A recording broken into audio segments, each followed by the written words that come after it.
এটা ব্যবসার জিনিস না। ভিক্ষুক ব্যবসা করার জন্য এই যে রাস্তাঘাটে আল্লাহর কোরআনকে নিয়ে আসছি।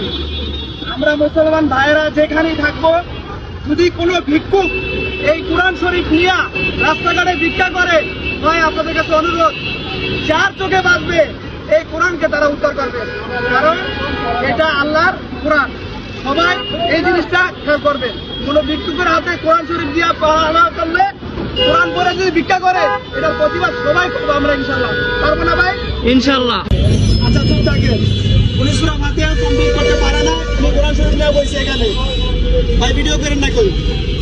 আপনি যে ব্যবসার জন্য আল্লাহর কোরআনটা নিয়ে এখানে বসছেন, এটার যোগ্য এই জায়গায়? এটা আমাকে বলেন।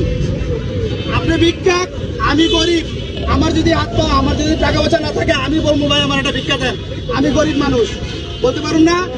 এটা কি এটার যোগ্য? তাহলে এটা নিয়ে কেন আসছেন? কেন আসছেন এটা নিয়ে?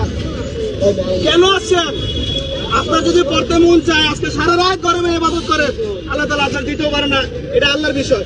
তাহলে কোরআনটা নিয়ে কেন নিয়ে আসছেন এটা বলেন আমাকে। কোরআনটা আমাকে দেন।